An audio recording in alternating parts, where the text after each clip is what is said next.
Hello students, आज इस video में हम चैप्टर 13 सममिति प्रश्नावली 13.2 से क्वेश्चन नंबर 3 सोल्व करेंगे। तो क्वेश्चन नंबर 3 देखिए, निम्न तालिका को पूरा कीजिए।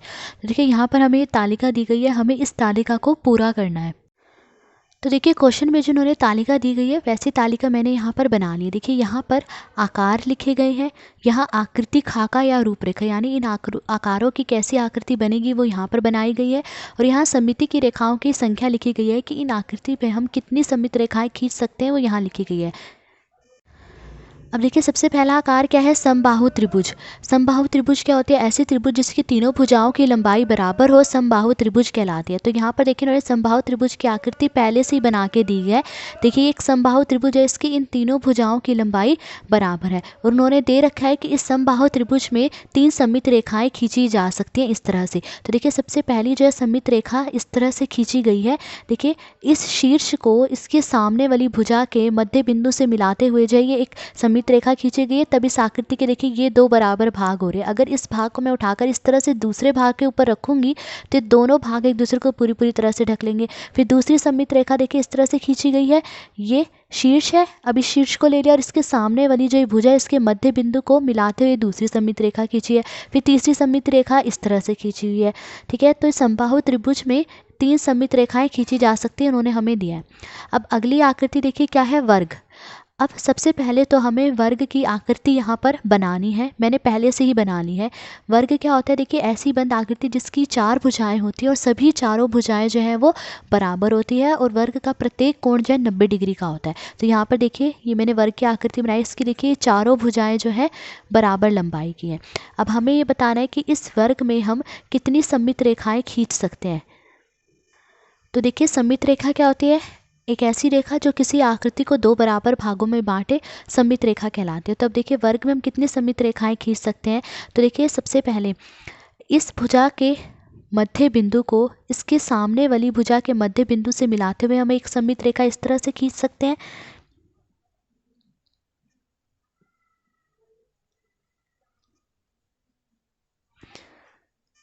तो देखिए ये एक सममित रेखा खींच दी। अब इस वर्ग के ये 2 बराबर भाग हो गए। अगर इस भाग को मैं उठाकर इस दूसरे भाग के ऊपर इस तरह से रखूँ तो ये दोनों भाग एक दूसरे को पूरी तरह से ढक लेंगे। अब दूसरी सममित रेखा हम कैसे खींच सकते हैं, देखिए इस भुजा का मध्य बिंदु ले लीजिए ये, और इस दूसरी भुजा का भी मध्य बिंदु हमने ले लिया ये। अब इन दोनों बिंदुओं को मिलाते हुए दूसरी सममित रेखा हम खींच सकते हैं।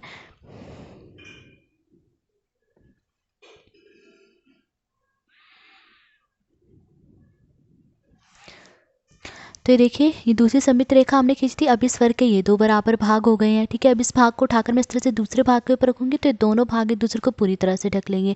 ठीक है, अब देखिए इसमें एक और सममित रेखा हम खींच सकते हैं। अगर इस कोने और इस कोने को मिला दे तो इस कोने और इस कोने को मिलाते हुए हम ये तीसरी सममित रेखा खींच लेंगे।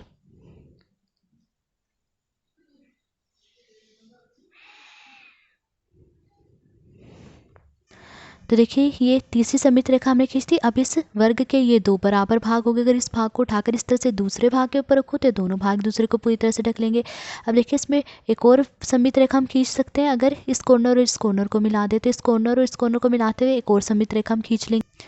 तो देखिए हमने एक और सममित रेखा खींच दी। अब इस वर्ग के ये 2 बराबर भाग हो गए। तो एक वर्ग में हम कितनी सममित रेखाएं खींच सकते हैं, देखिए 1 2 3 4 सममित रेखाएं खींच सकते हैं। तो यहाँ लिख लीजिए 4। अब अगली आकृति देखिए क्या है, आयत। देखिए आयत में आमने सामने की भुजाओं की लंबाई बराबर होती है। तो देखिए यहाँ पर मैंने ये आयत की आकृति बनाई है। तो देखिए यहाँ पर ये दोनों जो है आमने सामने की भुजाएं और इन दोनों की भुजाओं की लंबाई बराबर है। फिर देखिए ये दोनों आमने सामने की भुजाएं हैं और इन दोनों भुजाओं की लंबाई बराबर है। तो ये एक आयत की आकृति। अब हमें देखना है कि हम इस आयत में कितनी सममित रेखाएँ खींच सकते हैं। तो देखिए सबसे पहले तो इस भुजा के मध्य बिंदु को इसके सामने वाली भुजा के मध्य बिंदु से मिलाते हुए मैं एक सममित रेखा इस तरह से खींच सकती हूँ। तो देखिए इस भुजा का मध्य बिंदु यानी ठीक बीच का जो बिंदु है मैंने ले लिया ये है, और इस भुजा का मध्य बिंदु ये ले लिया। अब इन दोनों बिंदुओं को मिलाते हुए एक सममित रेखा मैं इस तरह से खींच सकती हूँ।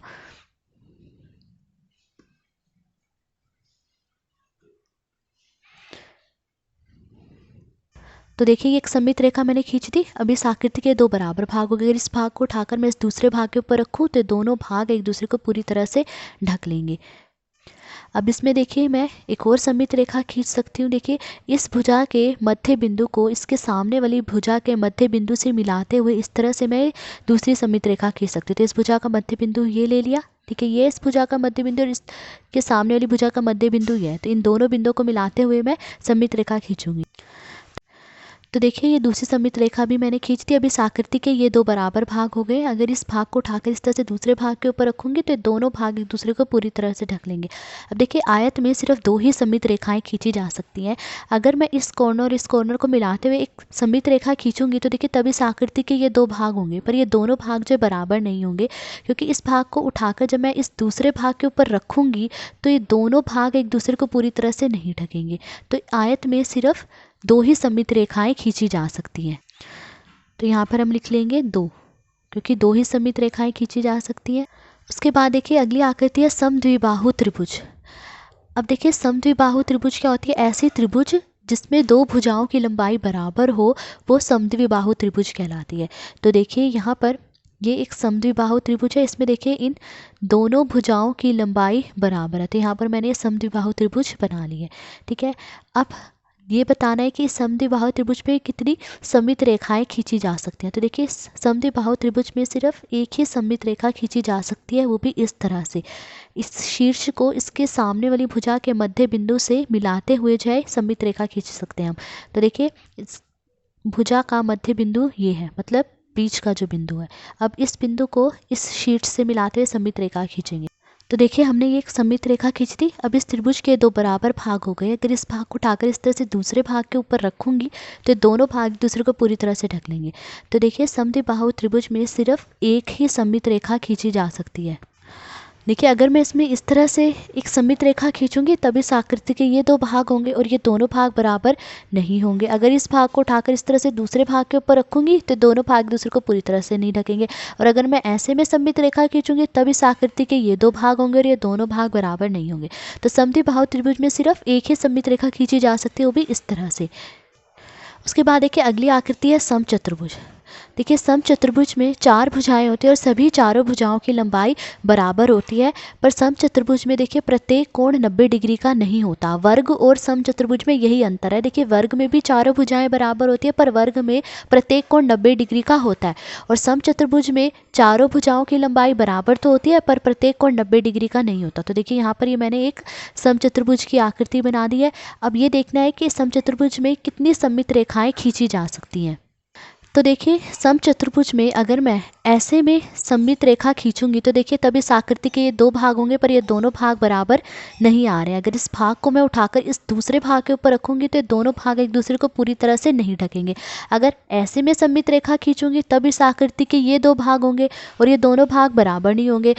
अगर मैं इस भाग को उठाकर इस तरह से दूसरे भाग के ऊपर रखूंगी तो दोनों भाग एक दूसरे को पूरी तरह से नहीं ढकेंगे। तो इस समचतुर्भुज में सममित रेखा कैसे खींची जा सकती है? देखिए अगर इस कॉर्नर और इस कॉर्नर को मिला दूं तो इस कॉर्नर और इस कॉर्नर को मिलाते हुए जो एक सममित रेखा खींची जा सकती है।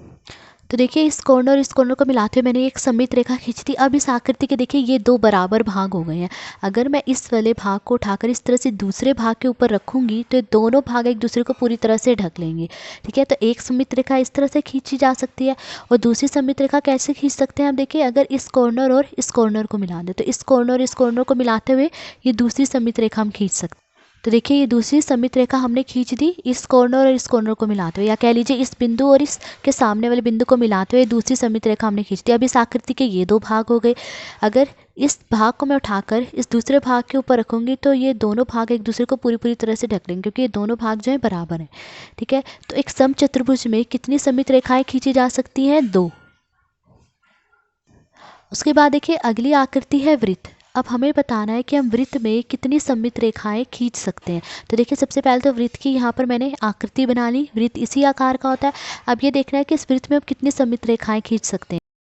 तो देखिए सबसे पहले तो मैं इस तरह से एक सममित रेखा खींच सकती हूँ। अगर इस वृत्त के ठीक केंद्र बिंदु से, वृत्त का केंद्र है, वृत्त के केंद्र बिंदु से मैं इस तरह से एक रेखा ले जाऊँ तो ये सममित रेखा होगी। तो एक सममित रेखा मैं ऐसे में खींच सकती हूँ।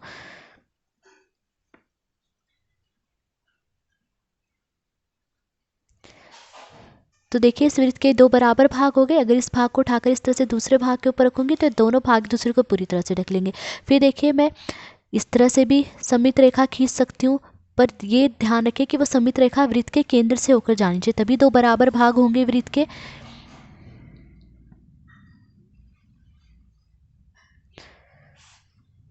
तो ये देखिए मैंने इसमें एक और सममित रेखा खींच दी। अब इस वृत्त के ये दो बराबर भाग हो गए। अगर इस भाग को उठाकर दूसरे भाग के ऊपर रखेंगे तो दोनों भाग एक दूसरे को पूरी तरह से ढक लेंगे। फिर देखिए मैं अगर ऐसे में ले जाऊं वृत्त से, देखिए तो ऐसे में भी एक सममित रेखा खींची जा सकती है।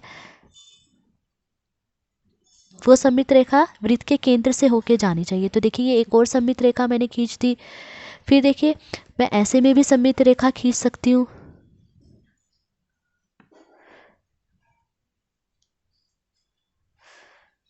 तो देखिए मैंने ये एक और सममित रेखा खींच दी। अब इस वृत्त के ये दो बराबर भाग हो गए। उसके बाद देखिए आप दोबारा से ऐसे वृत्त सममित रेखा खींच सकते हैं, फिर ऐसे में एक और सममित रेखा खींच सकते हैं, ऐसे में खींच सकते हैं। तो देखिए इस वृत्त में आप अनगिनत सममित रेखाएं खींच सकते हैं, बस ये शर्त है कि वो सममित रेखा वृत्त के केंद्र से होके जानी चाहिए। तो वृत्त में हम अनगिनत, मतलब जिनकी गिनती भी नहीं कर सकते, इतनी सारी सममित रेखाएं हम इस वृत्त में खींच सकते हैं। तो वृत्त में कितनी सममित रेखाएं खींची जा सकती है? अनगिनत, यानी जिनकी गिनती भी नहीं कर सकती। इसमें और भी सममित रेखाएं खींची जा सकती है, चाहे ऐसे खींच लीजिए, ऐसे खींच लीजिए, जैसे मर्जी खींच लीजिए, बस वो सममित रेखा वृत्त के केंद्र से होकर जानी चाहिए। तो देखिए ये तालिका हमने पूरी कर ली है। तो आज इस वीडियो में हमने क्वेश्चन नंबर 3 सॉल्व करा। अगर आपको वीडियो पसंद आई हो तो please like, share and subscribe. Thank you.